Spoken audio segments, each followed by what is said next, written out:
Welcome back to the Profitable Mindset Podcast. No matter if you're a seasoned trader or just starting out with investing, there's one thing that's absolutely critical on this financial journey. Let me guess. It's staying motivated. Absolutely, especially with how the markets are constantly changing. Exactly.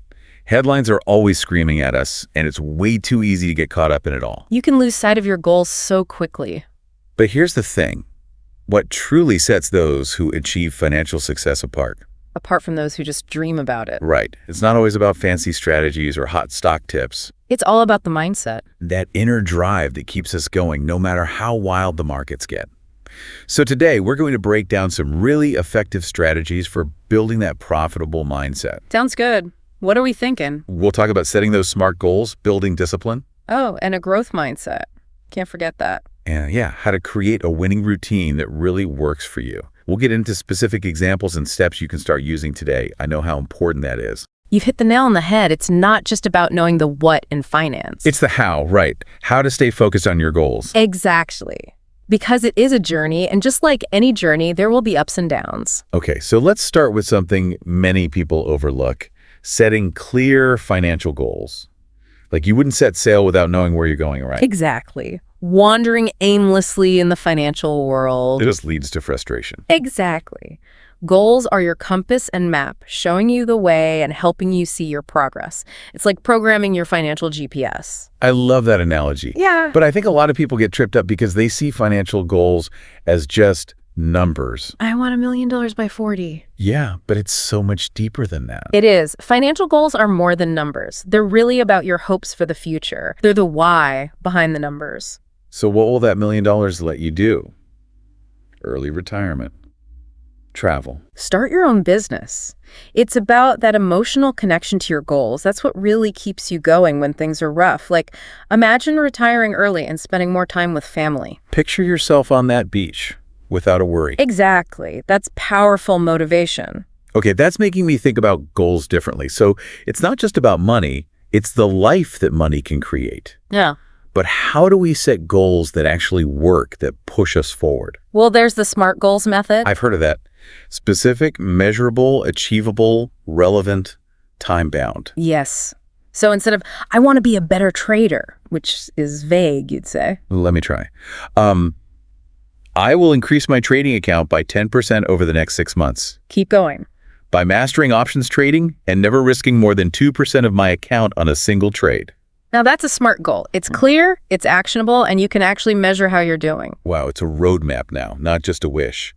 I think that's where many get stuck. They have those big dreams. But don't break them down into steps. And it's not just about steps. It's understanding why those steps matter to you. Imagine building a house. You need the blueprint, but you also need that excitement. That vision of life in that house. It's the same with financial goals. Spend time really digging into your why. Write it down. Really picture it. Make it real. That connection is what sustains you through the tough times. Okay, so we've got the SMART goals guiding us. But how do we stay on course when motivation fades? It's like that New Year's resolution energy. It's great, but then life happens. So how do we keep it going when the markets get tough? Discipline. Think of it as the bridge that connects those goals to results. It's what keeps you steady when things get rough. Motivation gets you started, but discipline keeps you going. And it's a choice, right? Not just a feeling. A decision to stick with the plan, even when you don't feel like it. I used to think successful traders were just naturally disciplined. It seems that way. But it's a skill you can develop. Yeah. So what are some practical tips for building that discipline, especially with money? One of the most powerful is simple, a written plan. Not just a goal in your head. Right. It's about writing down your specific strategy, how you manage risk, when you'll enter and exit trades. Things that keep you grounded. And take it further with a trading or investing journal. Oh, man. I used to resist journaling. Feel like an extra step. Game changer. It helps me see patterns in my behavior, like if I get risky when I'm tired. Or chase those hot tips when the market's going crazy. Yeah. It's like having a coach who's always analyzing you. What I find helpful is writing down not just the trade details, but how you felt before making it. Anxious? Confident? Oh, I see. You start to see the emotional patterns that can mess you up. And then you can put rules in your plan, like if I'm feeling anxious, I'll step away for 30 minutes. That's brilliant. Those guardrails to keep us from going off track. Any other strategies? Automation. Set up those stop-loss orders to automatically exit trades. So it happens even if I'm freaking out. Exactly. Or schedule automatic contributions to your investment accounts. It takes out the emotion and makes sure you're sticking with the plan. It's like having that autopilot on. Now, I want to shift gears to something that's been a big aha for me. Okay, I'm intrigued. What is it? Cultivating a growth mindset. Love it. Especially in trading and investing where, let's be honest, you won't win every time. Losses are going to happen, right? And the market can be unpredictable. And you'll make mistakes. It's so easy to get discouraged and think, maybe this isn't for me, especially when you see others crushing it. That's the fixed mindset talking. It is. It sees those setbacks as failure. What's proof you don't have what it takes? But a growth mindset sees those challenges as opportunities to learn and get better. You know, I used to think routines were for stifling creativity. But when I started with the journaling, the automation, Yeah. What happened? it freed up mental energy for my strategies. It's like the routine gave me solid ground to actually be more creative. That's a great point. It shows how the growth mindset isn't just about challenges. It's about seeing everything, even the routine stuff. As a chance to improve. So instead of, the trading journal again, ask, what can I learn from this today to make better decisions tomorrow? Okay, I'm seeing how this connects. Goals, discipline, mindset, like building that house, blueprint, tools, and the right attitude. You got it. But there's one thing that can really throw a wrench in the works. I think I know where you're going with this. Emotions. Exactly. Our emotions. Oh, they can really mess things up. Especially fear and greed. They can completely hijack your plans. Tell me about it. Fear makes you hesitate, miss opportunities, sell too soon. And greed pushes you into those risky bets, chasing those guaranteed wins. That never happened. Early on, I'd panic over a little dip and sell. Only to see the stock take off. And then I'd chase the next hot thing and get burned. Fear and greed, a vicious cycle. It's a classic trap. But understanding the psychology behind those emotions can really change things. Fear often comes from not knowing enough or feeling out of control. So one of the best ways to combat it is risk management. You've mentioned that a few times. I think a lot of people, myself included, used to think it was just about stop-loss orders. It's so much more than that. It is. Risk management is a whole approach to protecting your money. It starts with understanding your risk tolerance. How much volatility can you handle? And then building your strategy around that. Right. Like, let's say you're okay with risking 10% of your portfolio. So instead of, I'm buying 1,000 shares, you say. I'm buying enough shares, so if this goes wrong, I only lose 1% of my portfolio. That's it. You Right. shift your focus from potential gains to protecting what you have. Wow, that's a good way to think about it. Yeah. It's like putting up that safety net before you even start.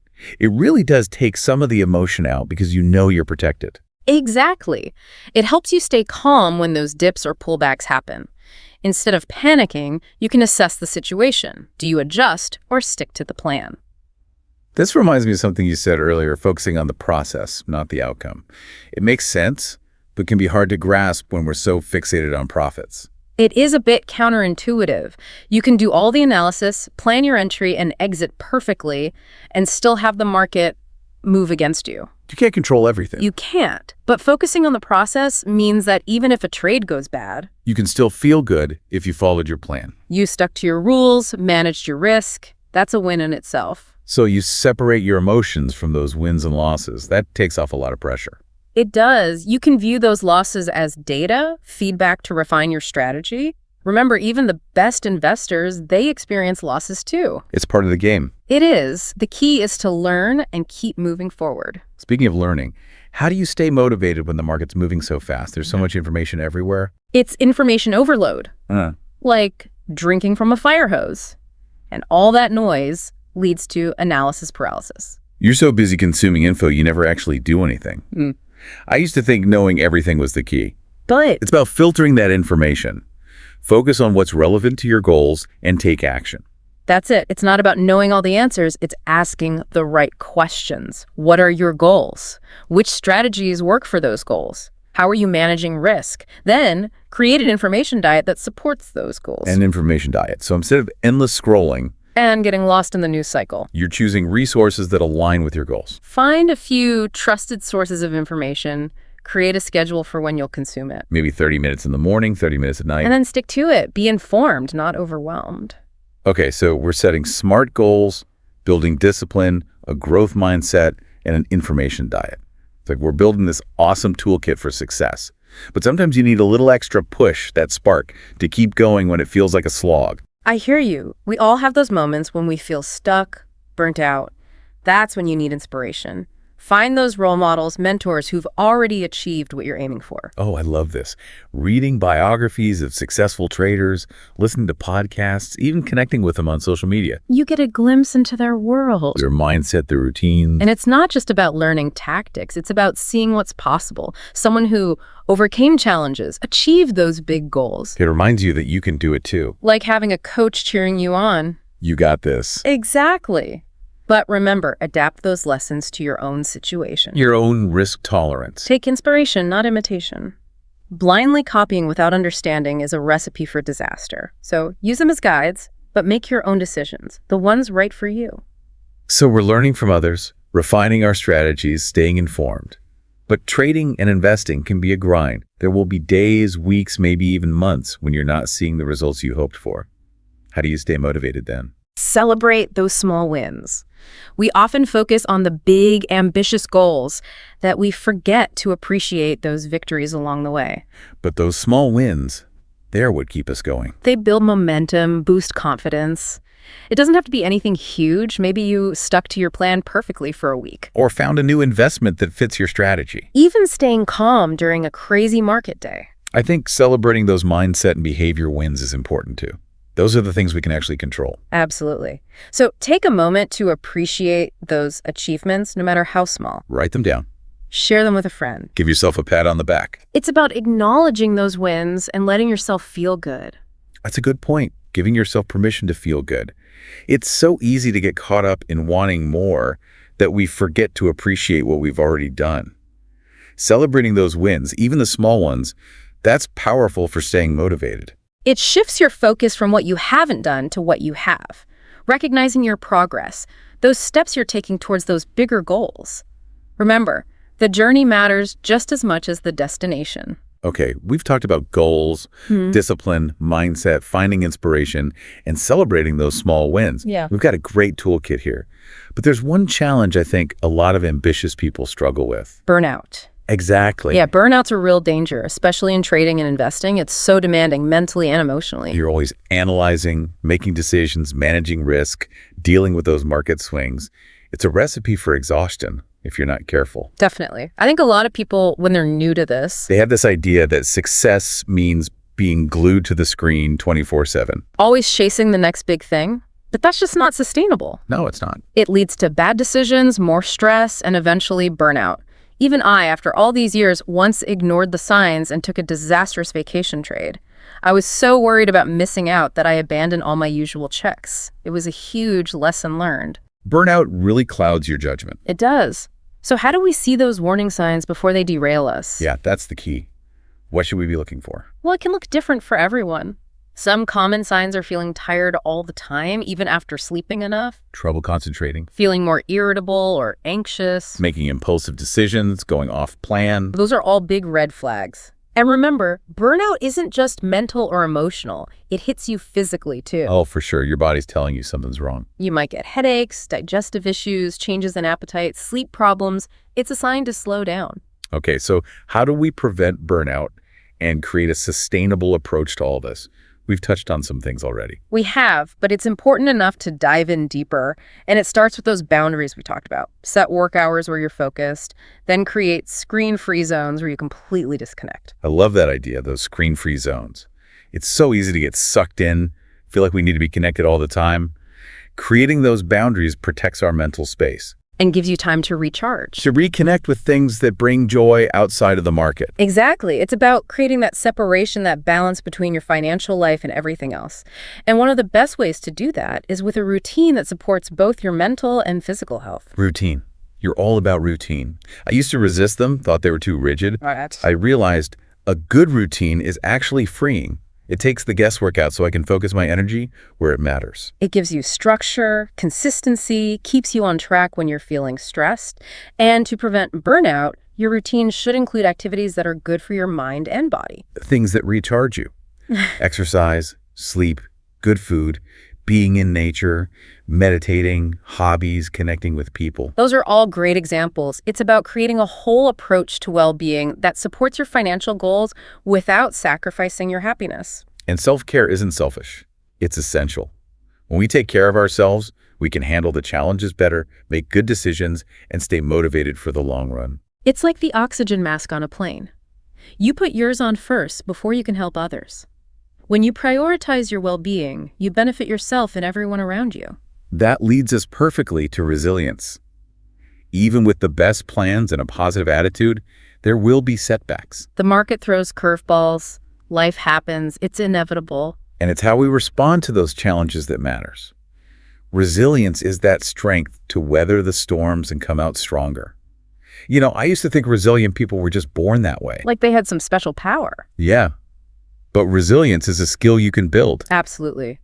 One powerful way to build that resilience is to change how you think about challenges.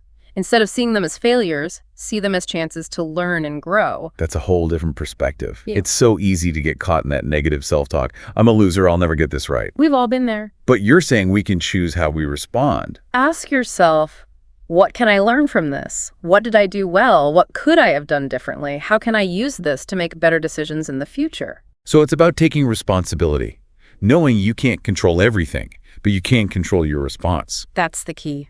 With that growth mindset, those setbacks become less about failure and more about feedback.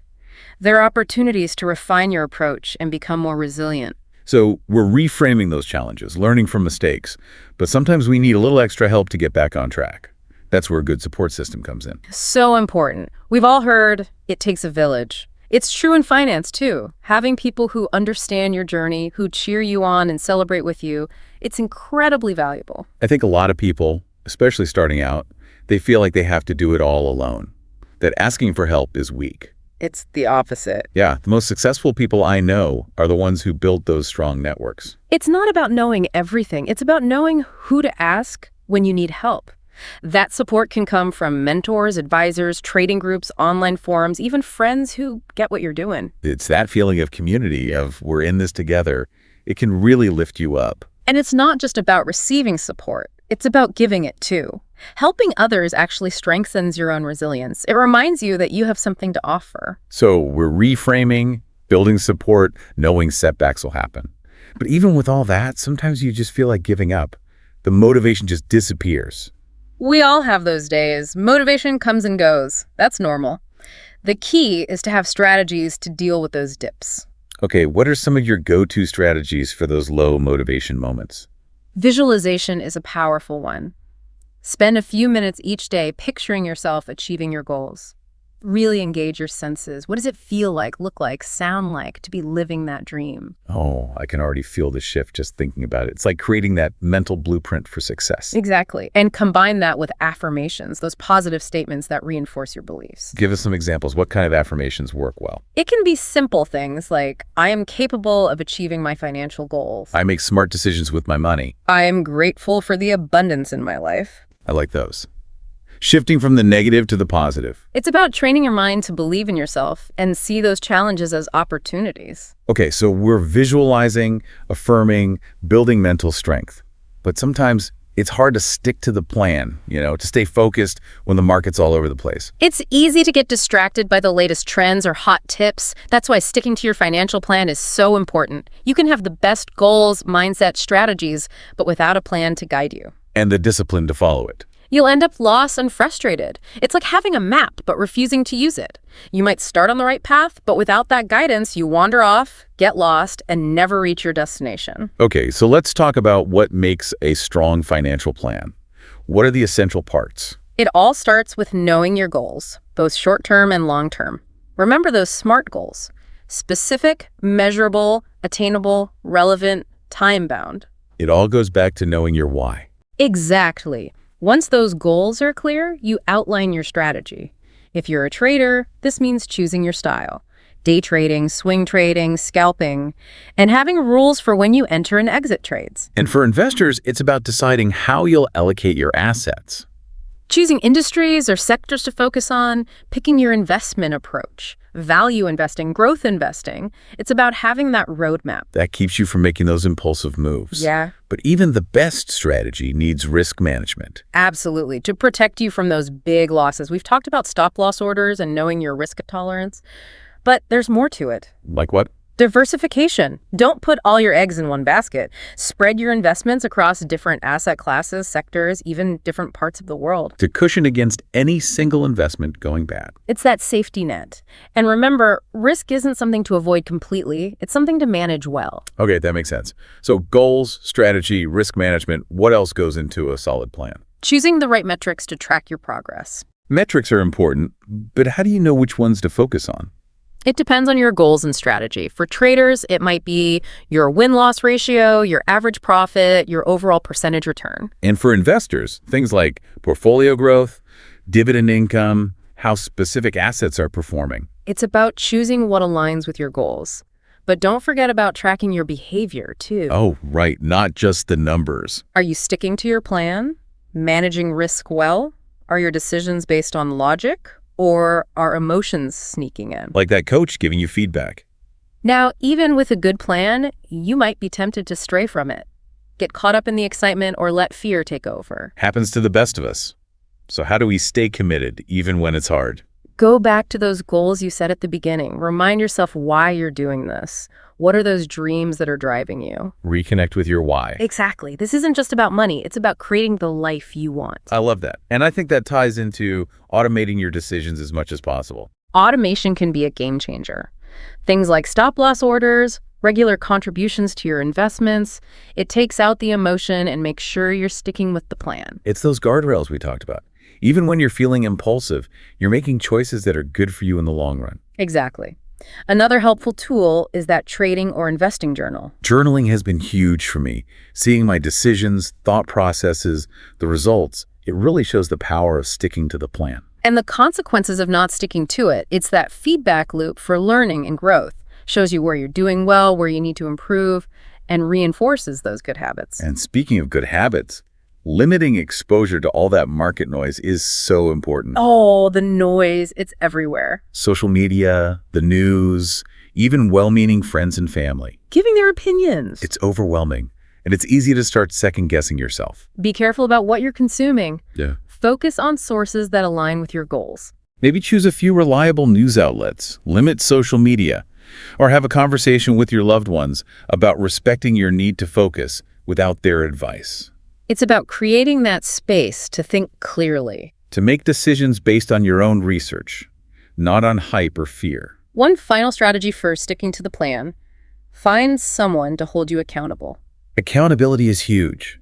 Having a mentor, a trading buddy, an advisor, even just a friend, someone to check in with, it really keeps you on track. Someone who knows your goals, understands your plan, and can gently guide you back when you stray.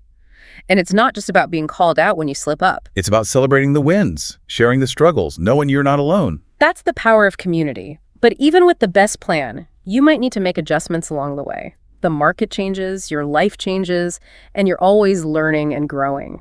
So how do you know when it's time to tweak the plan? If you're always going off plan or feeling frustrated, that's a sign. Have a regular review, maybe every few months or once a year, to assess how things are going. Ask yourself, are my goals still right for me? Is my strategy working in this market? Am I comfortable with the risk I'm taking? And then maybe adjust your allocations, your trading rules, even your big picture goals. It's about being flexible, knowing the market changes, and you need to adapt. But stay true to those core principles. So no knee-jerk reactions based on the market's mood swings. It's deliberate decisions aligned with your long-term vision. That's it. Balance flexibility with consistency. Adapt to the market, but have that solid foundation that guides you. Before we wrap up this part, I want to emphasize something you mentioned earlier. It's all about those positive habits. Habits are everything. They're the foundation of success, not just in finance, but in life. When you consistently make good choices, they become automatic. You don't have to rely on willpower. This is so true for me. I used to think discipline was all about forcing myself, even when I didn't want to. It's exhausting that way. It is. But when you create positive habits, they just become part of who you are. It's like building mental muscle memory. So it's about systems and routines that support your success. even when you're not feeling super motivated. We've talked about structuring your trading day, but what about the bigger picture, finding balance between your financial life and everything else? Balance is so important. So many people, especially at the beginning, get so caught up in trading or investing that they neglect other parts of their lives. They're glued to the screens. Checking the markets all the time, it really affects their relationships, their health, It's like anything else. Too much of one thing, even if you love it. leads to problems. So how do you find that sweet spot where you're pursuing your financial goals, but not at the cost of your happiness? It starts with those boundaries. Dedicated work hours, screen-free time, and those activities you enjoy, the things that recharge you. Creating that separation between work life and personal life. Yeah. It's not just about the time. It's a mental space, too. Right. If you're constantly checking the market when you're supposed to be with family or doing hobbies, you're never really present. That leads to stress, anxiety, even resentment. You're there, but not really there. It's not fair to anyone. Be mindful of how you're using your energy. Don't neglect the things that matter outside of the market. And one of the most important is your health. You can have all the money in the world, but if you're not healthy, it won't matter. Health is wealth. So true. You need to be in top form to make good decisions, handle the pressure, stay in the game for the long haul. So what are some practical tips for prioritizing health? It's the simple things. Sleep, nutritious food, regular exercise. Even a short walk or a quick workout can make a big difference. Those little bursts of movement really help. And those small rituals that nourish your soul. Spending time in nature, reading, music, meditating, practicing gratitude. Find what fills you up, brings you joy, and make it a non-negotiable part of your day. Okay, so boundaries, health, rituals. What else for balance and preventing burnout? Don't forget those relationships outside of finance. Friends, family, people you can talk to, celebrate with, who will listen when you're stressed. It makes a huge difference. It's so easy to get lost in the numbers that you forget about those real-world connections that keep you grounded. And finally, pursue your passions outside of market. Hobbies, creative things, volunteering, anything that makes you happy and lets you be you. That's a good reminder. We're not just traders or investors. We're people with lots of interests and talents. When you nurture those parts of yourself, it brings a richness to life that money can't buy. It gives you something to enjoy no matter what's happening in the markets. Okay, we've talked about setting goals, building discipline, that growth mindset, resilience, staying on track, and finding balance. But there's one last piece. The key to it all. Sustaining that motivation over the long term. This is what ties everything together. You can have all the tools in the world, but if you lose that drive, that passion, It's all for nothing. It's like running a marathon. You can train perfectly, have the best gear, but if you lose that mental stamina, you won't finish. So how do we cultivate that long-term motivation, especially in a field like this? How do you stay in the game when things get tough? What are the secrets? Remember your why. Why are you doing this? What are those big goals? And how will achieving them change your life? Reconnect with that vision, that dream that's driving you. Write it down. Create a vision board. Visualize yourself living that dream. Using that mental picture to fuel your motivation. It reminds you why you're doing this, the effort, the sacrifices. And remember, motivation isn't a constant. There are times you'll feel amazing, ready to take on anything, and there will be times When you feel discouraged. Exactly. That's normal. Have strategies to handle those dips. Like what? What helps you when motivation is low? Break down those big goals into smaller milestones. When you focus on those smaller wins, it gives you a sense of progress. It's like those checkpoints on a hike. Right. You celebrate reaching that scenic view, crossing that river, getting to the cabin for the night. Those little wins keep you going. And when you hit those milestones, celebrate them. It reinforces those positive feelings, boosts your confidence. It's about enjoying the journey, not just the destination. And speaking of the journey, make learning a lifelong thing. Especially in trading and investing, it's always evolving. New technologies, strategies, the market itself is always changing. You're always seeking new insights, new tools, new perspectives. And that's what keeps you motivated long term. When you're constantly learning and growing, it keeps you engaged and prevents you from becoming complacent. It's like this exciting adventure, always discovering, pushing your limits. It's what keeps you coming back for more. And don't forget to reward yourself along the way. Rewards. What kind of rewards work? They don't have to be big, but they should be meaningful. Maybe it's a break to do something you love, investing in a new tool, or just taking a moment to appreciate your progress. Acknowledge those wins. It's about giving yourself permission to feel good and remembering that the journey matters. It's finding that balance between pushing towards your goals and enjoying the journey. This has been an amazing conversation. We've covered so much: setting goals, discipline, growth mindset, resilience, sticking to the plan, finding balance, but most importantly, sustaining motivation. It's been a pleasure sharing these ideas with you. I encourage everyone listening to go back to those key takeaways, try the strategies that resonate with you, and most importantly, Believe in yourself. the markets might be unpredictable, but your commitment to your goals, your willingness to learn, and your belief in yourself are your most powerful tools. Keep nurturing those, and I have no doubt you'll achieve incredible things. Keep learning, keep growing, and keep that profitable mindset strong.